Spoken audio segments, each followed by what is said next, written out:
Motorola H40 Neo 5G இதோட price பார்த்தீங்க அப்படின்னா 23,000 ரூபாய். இந்த 23,000 ரூபாய் அப்படிங்கிற ப்ரைஸில் இந்த ஃபோன் நம்ம சூஸ் பண்ணலாமா வேணாமா அப்படிங்கிறத பற்றி பார்க்க போகிறோம். ப்ளஸ் இது கூட பார்த்தீங்க அப்படின்னா இந்த ஃபோனில் இருக்க பாசிட்டிவ் பாயிண்ட்ஸ் என்ன, நெகட்டிவ் பாயிண்ட்ஸ் என்ன, அப்புறம் ஸ்பெஷல் ஃபீச்சர்ஸ் என்னென்ன, மிஸ் ஆகிற ஃபீச்சர்ஸ் என்னென்ன அப்படிங்கிறத பற்றி கிளியராக பார்த்துடலாம். சரி, இப்போ இந்த ஃபோனை பற்றி தெரிஞ்சுக்கலாமா? வாங்க. ஃபர்ஸ்ட் நம்ம இந்த ஃபோனை பற்றி தெரிஞ்சுக்க வேண்டிய ஒரு சில பேசிக்கான இன்ஃபர்மேஷன்லாம் பார்த்துடலாம். இதில் மொத்தம் 2 வேரியன்ட்ஸ் இருக்குது. ஒன்று 8GB RAM 128GB, அதோட ப்ரைஸ் பார்த்தீங்க அப்படின்னா 23,000. ஸோ இனிஷியலாக பார்த்தீங்க அப்படின்னா 21,000 தான் வந்து இந்த ஃபோன் வந்து லான்ச் பண்ணியிருந்தாங்க. ஆனால் இப்போ வந்து ப்ரைஸ் கொஞ்சம் அதிகமாக இருக்குது. மேபி நீங்கள் பார்க்குறப்ப இன்னும் கொஞ்சம் கம்மியாகிறதுக்குமே சான்சஸ் இருக்குது. இன்னொரு வேரியன்ட் இருக்குது, அது பார்த்தீங்க அப்படின்னா 12GB RAM 256GB, அதோட ப்ரைஸ் பார்த்தீங்கன்னா இப்போ வந்து ஃப்ளிப்கார்ட்டில் 25,000க்கு சேல் பண்ணிட்டு இருக்காங்க. அடுத்து கலர்ஸ்னு பார்க்கல மொத்தம் 3 கலர்ஸ் இருக்குது. என்னென்ன அப்படிங்கிறத காமிக்கிறேன் பார்த்துக்கோங்க. டிசைன்னு பார்க்கல ஒரு வீகன் லெதர் ஃபினிஷ் கொடுத்துருக்காங்க.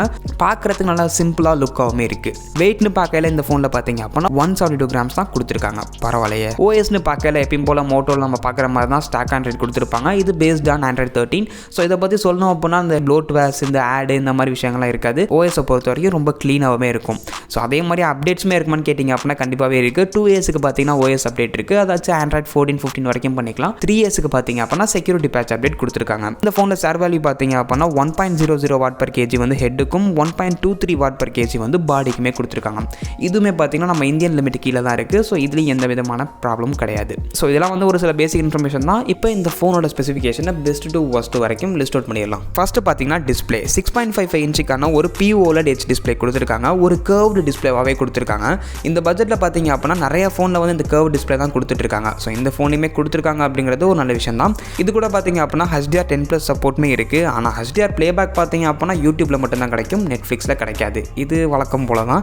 ரெஃப்ரெஷ் ரேட்னு பார்க்கல நமக்கு 144 Hz கொடுத்துருக்காங்க. இதில் ஆட்டோ ஆப்ஷனுமே இருக்குது. ஆனால் 120 Hz வரைக்கும் தான் ஸ்விட்ச் ஆகும். எதுக்கு இப்படி பண்ணியிருக்காங்கன்னு தெரியல எனக்கும். ஃபிங்கர் பிரிண்ட் சென்சாரை பொறுத்த வரைக்கும் நமக்கு இன்டிஸ்பிளே ஃபிங்கர் பிரிண்ட் சென்சார் கொடுத்துருக்காங்க. நல்லா ஃபாஸ்ட்டாகவே ஒர்க் ஆகுது. பீக் பிரைட்னஸ் பார்த்தீங்க அப்படின்னா 1300 nits கொடுத்துருக்காங்க. ஸோ நீங்கள் வந்து ஒரு டேரக்ட் சன்லைட்டை வந்து இந்த ஃபோனை வச்சு யூஸ் பண்ணாலுமே ஓரளவுக்கு விசிபிளாகவே இருக்கும். இப்போ இந்த டிஸ்பிளேயோட குவாலிட்டியை பொறுத்த வரைக்கும் பார்த்தீங்க அப்படின்னா எந்த விதமான ப்ராப்ளம் கிடையாது. ரொம்ப நல்லாவே இருக்குது. நீங்கள் கேம்ஸ் விளாட்றப்ப பார்த்தீங்க அப்படின்னா சம்டைம்ஸ் வந்து ஒரு மிஸ்டச் ஆகிறத ஃபீல் பண்ணுவீங்க. ஏன்னா அந்த கர்வ் டிஸ்பிளே அப்படிங்கிறதுனால பார்த்தீங்க அப்படின்னா அப்பப்போ கொஞ்சம் அந்த எட்ஜில் வந்து மிஸ்டச் ஆகுது. மற்றபடி பார்த்தீங்க அப்படின்னா டிஸ்பிளேயோட குவாலிட்டியை பொறுத்த வரைக்கும் ரொம்ப சூப்பராகவே இருக்குது. அதில் எதுவும் இஷ்யூஸ் கிடையாது. ரெண்டாவது கேமரா. இந்த ஃபோனில் பார்த்தீங்க அப்படின்னா 50 மெகா பிக்சலுக்கான பிரைமரி கேமரா கொடுத்துருக்காங்க. வித் OIS சப்போர்ட்டோட வருது. இது கூட பார்த்தீங்க அப்படின்னா 13 மெகா பிக்சலுக்கான ஒரு செகண்டரி கேமரா கொடுத்துருக்காங்க. இந்த செகண்டரி கேமராவே பார்த்தீங்க அப்படின்னா மொத்தம் 3 ஃபங்க்ஷன் பண்ணலாம். ஒன்று பார்த்தீங்க அப்படின்னா அல்ட்ரா வைட், இன்னொன்று மேக்ரோ, இன்னொன்று போர்ட்ரேட். இந்த 3த்தையும் பார்த்தீங்க அப்படின்னா மேக்ஸிமம் ஃபோனில் வந்து இதை வந்து செப்பரேட் கேமராவை கொடுத்துருப்பாங்க. அந்த ட்ரிபிள் கேமரா, குவாட் கேமரா அந்த மாதிரி செட்டப்னு சொல்லி.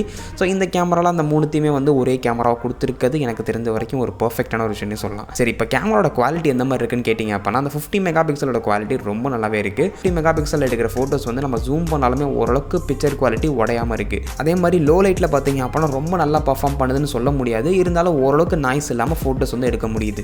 இதுவே 13 மெகா பிக்சல் பார்த்தீங்க அப்படின்னா அதில் நம்ம பெருசாக குவாலிட்டி எதிர்பார்க்க முடியாது. இருந்தாலும் பார்க்குறதுக்கு பிக்சர்ஸ் பார்த்தீங்க அப்படின்னா ரொம்ப நல்லா தான் இருக்குது. இப்போ ஃப்ரண்ட் கேமரான்னு பார்க்குறப்ப இந்த ஃபோனில் பார்த்தீங்க அப்படின்னா 32 மெகா பிக்சலுக்கான ஒரு செல்ஃபி கேமரா கொடுத்துருக்காங்க. 32 மெகா பிக்சல் எடுக்கிறதுனால பார்த்தீங்க அப்படின்னா இன்னும் கொஞ்சம் குவாலிட்டியாக இருக்குது. பிக்சர்ஸ் பார்க்குறதுக்கு கொஞ்சம் ஓரளவுக்கு டீசெண்டாக இருக்குது செல்ஃபி கேமரா. வீடியோ ரெக்கார்டிங்னு பார்க்கல பார்த்தீங்க அப்படின்னா இங்கே நமக்கு ஒரு அட்வான்டேஜ் இருக்குது. என்ன அப்படின்னா 4K 30 FPS நம்ம வந்து ரியர் கேமரா அதே மாதிரி ஃப்ரண்ட் கேமரா 2 கேமராலுமே வந்து நம்ம வீடியோஸ் ரெக்கார்ட் பண்ண முடியுது. இந்த 4K 30 FPSல வந்து நம்ம ரியர் கேமராவில் எடுக்கிறப்ப அந்த OIS சப்போர்ட் இருக்கிறதுனால பார்த்தீங்க அப்படின்னா கொஞ்சம் ஸ்டேபிளான வீடியோஸ் வந்து எடுக்க முடியுது. அதே மாதிரி போர்ட்ரேட் வீடியோஸும் நம்மளால் ரெக்கார்ட் பண்ண முடியும். அது 720 30 FPSல வந்து ரெக்கார்ட் பண்ண முடியும். அது பெருசாக குவாலிட்டியாக இருக்காது. இருந்தாலும் போர்ட்ரேட் வீடியோ ரெக்கார்ட் பண்ணோம் அப்படின்னா இந்த ஆப்ஷனை யூஸ் பண்ணிக்கலாம். ஸோ கேமரா பற்றி சொல்லணும் அப்படின்னா இந்த ப்ரைஸுக்கு இந்த கேமரா குவாலிட்டி ஓகே தான். மூணாவது ப்ராசர். இந்த ஃபோனில் பார்த்தீங்க அப்படின்னா MediaTek Dimensity 7030 அப்படிங்கிற ஒரு 6 nm ப்ராசர் கொடுத்துருக்காங்க. இது கூட பார்த்தீங்க அப்படின்னா LPDDR4X ரேமும் UFS 2.2 ஸ்டோரேஜுமே கொடுத்துருக்காங்க. ஸோ பர்ஃபார்மன்ஸை பொறுத்த வரைக்கும் இந்த ஃபோன் எப்படி இருக்குன்னு கேட்டிங்க அப்படின்னா நார்மல் யூசேஜுக்குலாம் எந்த விதமான இஷ்யூமே இருக்காது. அதெல்லாம் ஈஸியாக மேனேஜ் பண்ணிடுவோம். இப்போ கேமிங்னு வரப்போ பார்த்தீங்க அப்படின்னா மீடியமான கிராஃபிக்ஸில் எக்ஸ்ட்ரீம் FPSல வந்து ப்ளே பண்ண முடியுது. இன்னும் கொஞ்சம் கிராஃபிக்ஸ் அதிகமாக பார்த்தீங்க அப்படின்னா ஃப்ரேம் ரேட் கம்மியாகிற மாதிரி இருக்கும். உங்களுக்கு மீடியமான கிராஃபிக்ஸில் கேம் ப்ளே பண்ணால் போதும்னு நினச்சிங்க அப்படின்னா இந்த ஃபோன் உங்களுக்கு வந்து கண்டிப்பாக செட் ஆகும். பர்ஃபார்மன்ஸை பொறுத்த வரைக்கும் ஓவராலாக இது வந்து ஓகே தான். பட் கேமிங்காக நீங்கள் ஒரு ஃபோன் பார்க்குறீங்க அப்படின்னா இது உங்களுக்கு செட் ஆகாது. நாலாவது பேட்டரி. இந்த ஃபோனில் பார்த்தீங்க அப்படின்னா 5000 mAhக்கான ஒரு பேட்டரி கொடுத்துருக்காங்க. அதை சார்ஜ் பண்ணுறதுக்கு 68 வாட் ஃபாஸ்ட் சார்ஜர் பார்த்தீங்க அப்படின்னா பாக்ஸ்லேயே தராங்க. இந்த சார்ஜரில் நம்ம சார்ஜ் பண்ணோம் அப்படின்னா ஒரு 50 to 55 மினிட்ஸில் வந்து ஃபுல் சார்ஜ் ஆயிடுது. இப்போ பேட்டரி பேக்கப் எந்த மாதிரி இருக்குது அப்படின்னு கேட்டிங்க அப்படின்னா நார்மல் யூசேஜ் பண்ணுறப்ப ஒரு நாள் வரைக்கும் பார்த்தீங்க அப்படின்னா பேட்டரி பேக்கப் கிடைக்குது. இதுவே நம்ம வந்து கேம் ப்ளே பண்ணுறப்ப எஸ்பெஷலாக எப்போ அப்படின்னா ஒரு ஹை கிராஃபிக்ஸில் ஒரு அந்த 144 Hz இருக்குல்ல அந்த மாதிரி ரெஃப்ரெஷ் ரேட்டில் வச்சு கேம் ப்ளே பண்ணுறப்ப பார்த்தீங்க அப்படின்னா கொஞ்சம் சீக்கிரமாகவே பேட்டரி ட்ரெயின் ஆயிடுது. ஒரு 18-20% பார்த்தீங்க அப்படின்னா ஒரு மணி நேரத்துக்குள்ளே ட்ரெயின் ஆயிடுது. எந்த அளவுக்கு பேட்டரி ட்ரெயின் ஆகுதோ அதே மாதிரியே பார்த்தீங்க அப்படின்னா ஹை கிராஃபிக்ஸில் கேம் ப்ளே பண்ணும்போது ஹீட்டிங்குமே ஆகுது. கொஞ்சம் எஃபிஎஸை கம்மி பண்ணி கேம் ப்ளே பண்ணிங்க அப்படின்னா உங்களுக்கு பேட்டரி பேக்கப்புமே கிடைக்கிது. அதே மாதிரி ஹீட்டிங்குமே அந்த அளவுக்கு கிடையாது. எனிவே நான் ஆல்ரெடி சொன்ன மாதிரி தான் இது வந்து ஒரு ஃபுல் கேமிங் ஃபோன்லாம் கிடையாது. நீங்கள் கேம் ப்ளேவும் பண்ணலாம், அவ்வளோதான். அப்படி பார்க்குறப்ப பேட்டரி பேக்கப்புமே பார்த்தீங்க அப்படின்னா எனக்கு தெரிஞ்சு இது ஓகே தான். இப்போ இந்த ஃபோனில் இருக்க அடிஷ்னல் ஃபீச்சர்ஸ் பற்றி பார்க்கலாம். ஃபஸ்ட்டு பார்த்தீங்கன்னா NFC. இந்த ஃபோனில் நமக்கு NFC சப்போர்ட் இருக்குது. யாராச்சும் NFC யூஸ் பண்ணுறீங்க அப்படின்னா உங்களுக்கு இந்த ஃபீச்சர் ரொம்ப யூஸ்ஃபுல்லாக இருக்கும்.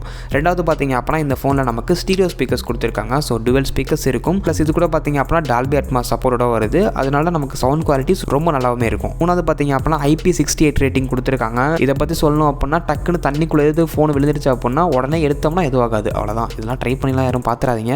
எனிவே இந்த IP68 ரேட்டிங் பார்த்தீங்க அப்படின்னா பெருசாக இந்த பட்ஜெட்டில் நிறைய ஃபோனில் கொடுக்க மாட்டாங்க. இந்த ஃபோனில் கொடுத்துருக்கிறது பார்த்தீங்க அப்படின்னா ஒரு நல்ல விஷயம் தான். ஸோ இதெல்லாம் பார்த்தீங்க அப்படின்னா ஒரு சில அடிஷ்னல் ஃபீச்சர்ஸ். இப்போ ஒரு சில ஃபீச்சர்ஸ் வந்து மிஸ் ஆகுது. அது என்ன அப்படிங்கிறதையுமே பார்த்துடலாம். ஃபஸ்ட்டு பார்த்தீங்க அப்படின்னா இதில் நமக்கு மெமரி கார்டு ஸ்லாட் கிடையாது. 2 சிம் கார்டு ஸ்லாட்டு தான் இருக்குது. ஸ்டோரேஜ் யாராச்சும் எக்ஸ்டெண்ட் பண்ணணும்னு நினச்சிங்க அப்படின்னா இதில் நமக்கு சப்போர்ட் கிடையாது. ரெண்டாவது பார்த்தீங்க அப்படின்னா நமக்கு ஹெட்ஃபோன் ஜாக் இந்த ஃபோனில் கிடையாது. இது எப்பயும் வழக்கமாக பண்ணுற ஒரு விஷயம் தான். ஸோ இந்த ஃபோனுமே கிடையாது. வேறு எதுவும் பார்த்தீங்க அப்படின்னா பெருசாக மிஸ் ஆகிற மாதிரியான ஃபீச்சர்ஸ் எதுவுமே இல்லை. ஆல்மோஸ்ட் எல்லாமே கவர் பண்ணி கொடுத்துட்டாங்க. மேபி நம்ம ஏதாச்சும் சொல்லணும் அப்படிங்கிறதுக்காக ஏதாவது சொல்லலாம் அப்படின்னா IR பிளாஸ்டர் வந்து இந்த ஃபோனில் கிடையாது. மற்றபடி பார்த்தீங்க அப்படின்னா எல்லாமே கொடுத்துருக்காங்க. இப்போ நம்ம இந்த வீடியோவோட கன்க்ளூஷனுக்கு வந்தாச்சு. இந்த ஃபோன் நம்ம சூஸ் பண்ணலாமா வேணாமான்னு கேட்டிங்க அப்படின்னா கண்டிப்பாகவே சூஸ் பண்ணலாம். அதுக்கு மெயினான ரீசன் பார்த்தீங்க அப்படின்னா ஃபஸ்ட்டு ஒரு நல்ல ஒரு டிஸ்பிளே குவாலிட்டி கிடைக்குது. இது கூட பார்த்தீங்கன்னா ஒரு நல்ல ஒரு சவுண்ட் குவாலிட்டியுமே கிடைக்குது. இந்த வீடியோஸ் மூவிஸ்னால் ஃபோனில் பார்க்குறவங்களுக்கு இந்த ஃபோன் ரொம்பவே சூட்டபுளாக இருக்கும். இன்னொன்று பார்த்தீங்க அப்படின்னா நல்ல ஒரு கேமரா செட்டப்புமே கொடுத்துருக்காங்க. அதே மாதிரி பேட்டரி பர்ஃபார்மன்ஸ் இது ரெண்டுமே பார்த்தீங்க அப்படின்னா ஓகேவாக தான் இருக்குது. அதனால் இந்த ஃபோன் நீங்கள் கண்டிப்பாகவே சூஸ் பண்ணலாம். இல்லை ப்ரோ எனக்கு வந்து இந்த ப்ரைஸ் கொஞ்சம் அதிகமாக இருக்க மாதிரி இருக்குது அப்படின்னு சொன்னீங்க அப்படின்னா நீங்கள் வந்து லாவா அக்னி 2 5G வந்து செக் பண்ணி பாருங்கள். அது இப்போ வந்து 20,000 தான் சேல் பண்ணிட்டு இருக்காங்க. கிட்டத்தட்ட இதை கம்பேர் பண்ணும்போது ஒரு 3000 ரூபாய் கம்மியாகவே இருக்குது. அந்த 2 ஃபோனுக்கு என்ன பெருசாக டிஃப்ரென்ஸ்னு பார்த்தீங்க அப்படின்னா நீங்கள் இந்த ஃபோனை கம்பேர் பண்ணுறப்ப அந்த ஃபோனோட கேமரா குவாலிட்டி கொஞ்சம் கம்மியாக இருக்கும். மற்றபடி பார்த்தீங்க அப்படின்னா எல்லாமே சிமிலராக தான் இருக்குது. ஸோ நீங்கள் அதையுமே செக் பண்ணி பாருங்கள். அது உங்களுக்கு பிடிச்சிருந்துச்சு அப்படின்னா நீங்கள் அதையுமே பை பண்ணலாம். அதே மாதிரி லாவா அக்னி 2 5Gக்கு ரிவ்யூ வேணும்னாலுமே கீழே கமெண்ட்டில் கேளுங்க. அந்த ஃபோனை பற்றியுமே ஒரு ரிவ்யூ சீக்கிரமாகவே போடுறேன். ஓகே, ஸோ அவ்வளோதான் கைஸ். இந்த வீடியோ உங்களுக்கு பிடிச்சிருக்கும்னு நினைக்கிறேன். இந்த வீடியோ பிடிச்சிருந்தா அப்படின்னா மறக்காம லைக் பண்ணிட்டு உங்கள் ஃப்ரெண்ட்ஸுக்கு ஷேர் பண்ணுங்கள். நான் அடுத்து ஒரு ஆசமான வீடியோவில் பார்க்கலாம் கைஸ். Tata bye.